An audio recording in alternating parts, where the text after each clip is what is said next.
తాళరేవు మండలం పి మల్లవరం గ్రామ శివారు పెద్దపేటలో డాక్టర్ బిఆర్ అంబేద్కర్ వారి స్మారక మందిరం రామ్జీ యూత్ ఆధ్వర్యంలో పునర్నిర్మాణంలో భాగంగా శనివారం అంబేద్కర్ విగ్రహం ప్రారంభోత్సవ సభ జిల్లా పరిషత్ మాజీ చైర్మన్ తున్నా జనార్దన్ రావు అధ్యక్షతన జరిగింది.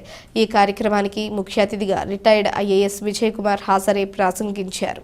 కాకినాడ జిల్లా ముమ్మిడివరం నియోజకవర్గం తాళరేవు మండలం పి మల్లవరం గ్రామ శివారు పెద్దపేటలో డాక్టర్ బిఆర్ అంబేద్కర్ వారి స్మారక మందిరం రామ్జీ యూత్ ఆధ్వర్యంలో పునర్నిర్మాణంలో భాగంగా శనివారం అంబేద్కర్ వారి విగ్రహం ప్రారంభోత్సవ సభ జిల్లా పరిషత్ మాజీ చైర్మన్ దున్నా జనార్దన్ రావు అధ్యక్షతన జరిగింది. ఈ కార్యక్రమానికి ముఖ్య అతిథిగా రిటైర్డ్ ఐఏఎస్ విజయ్ కుమార్ హాజరై ప్రసంగించారు. పరిసర ప్రాంతాల అంబేద్కర్ వాసులు, దళిత సంఘాలు, వివిధ పార్టీల నాయకులు, కార్యకర్తలు, అభిమానులు, మహిళలు పాల్గొన్నారు.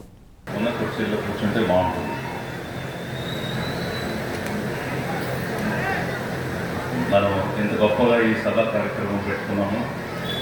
దాన్ని చాలా చక్కగా ముందుగా చేసుకోవాలి. కాబట్టి కూర్చోండి, అక్కడ నిలబడ్డాడు అందరూ. ఫస్ట్ నేను మన మహిళల్ని సభాపూర్వకంగా అభినందిస్తున్నాను. ఎందుకంటే ఇంతమంది, సగానికి పైగా మీరే ఉన్నారు. సో మీ వాటా ప్రకారం మీరు అందరూ వచ్చారు. ఈ సభలోనే కాదు, అన్ని రంగాల్లో, అన్ని విషయాలలో, అన్ని అవకాశాల్లో అంతే వాటా మీకు రావాలి, దక్కాలి. అదే మా ఆలోచన విధానం కూడా.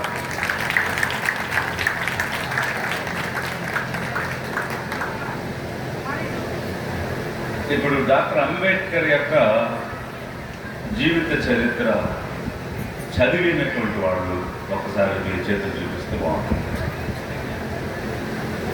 ఓకే,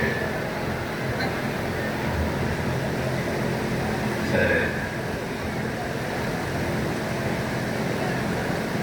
అంబేద్కర్ పేరు విననటువంటి వాడు ఎవరంటే చేతులు చూపించండి.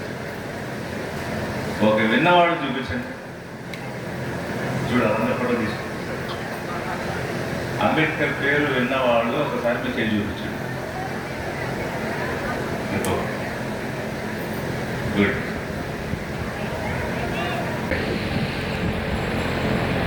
అమెరికా ఉంది, వారు మాట్లాడే భాష ఒకటే, వారి మతం ఒకటే. ఇంగ్లాండ్ ఉంది, ఆస్ట్రేలియా ఉంది, జపాన్ ఉంది. ఇలా ఏ దేశం తీసుకున్నా వాళ్ళందరూ జీవించే విధానము, మాట్లాడే భాష, పూజించే దైవం అన్నీ ఒకే రకంగా ఉంటాయి. కానీ భారతదేశం మాత్రం విభిన్న మతాలు, విభిన్న సంస్కృతులు, విభిన్న జాతులు, విభిన్న కులాలు, విభిన్న భాషలు, ఇన్ని రకాలుగా ఉన్నటువంటి ఈ దేశానికి అన్ని దేశాలలాగా ఒక చట్టాన్ని తయారు చేసుకుంటే ఆ చట్టమే అమలు చేయడానికి వీలు కాదు.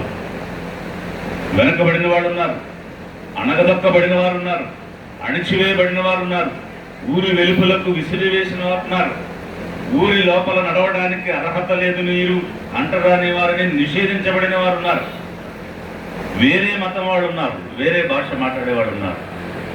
ఇన్ని రకాల వాళ్ళందరికీ ఆమోదయోగ్యంగా అందరినీ కూడా ఒక సయోధ్యలో నడిపించగలిగే చట్టం కావాలి అనే ఆలోచన మన పూర్వీకులు చేసినప్పుడు మనం ఒక స్వతంత్ర పోరాటాన్ని చేస్తూ బ్రిటిష్ పరాయి దేశం వాళ్ళు వచ్చి పాలిస్తున్నారు, మీరు ఈ దేశం వదిలి వెళ్ళితే మా దేశాన్ని మేమే పాలించుకుంటాం, మేము స్వపరిపాలన చేసుకుంటాం, కాబట్టి దేశం వదిలి వెళ్ళిపోండి అని స్వతంత్ర ఉద్యమాన్ని మనం చేస్తూ ఉంటే వాళ్ళు అన్నారు, మీకు స్వతంత్రం కావాలంటున్నారు, కానీ మీ దేశాన్ని ఎలా పాలించుకుంటారు, మీకు ఒక చట్టం తయారు చేయడం రాదు, మీకు ఒక పరిపాలన విధానం చేత కాదు, అసలు ఈ దేశం భారతదేశం అనో ఇండియా అనో దేశమే లేదు,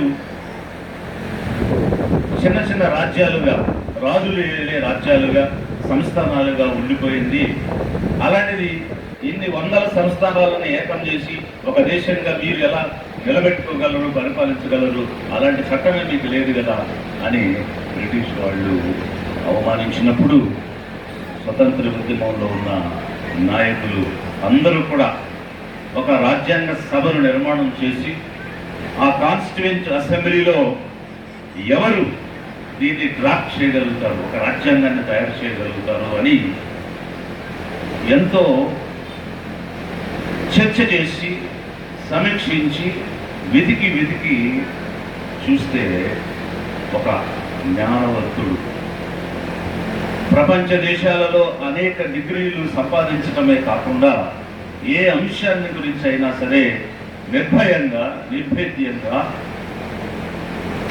తాను అనుకున్నటువంటి వాదాన్ని చెప్పి చర్చించి ఎదుటి వ్యక్తిని కన్విన్స్ చేసి, అంటే అవును ఇది నిజమే, ఇలా చేయాలి, తప్పదు అది కలిగేటువంటి భావనతో వాదించగలిగేటువంటి పటుత్వం కలిగినటువంటి వ్యక్తి. ఇన్ని విభిన్న సంస్కృతులు, జాతులు, మతాలు ఉన్నటువంటి దేశానికి అనువైనటువంటి ఒక చట్టాన్ని తయారు చేయగలిగే వ్యక్తి ఎవరున్నారు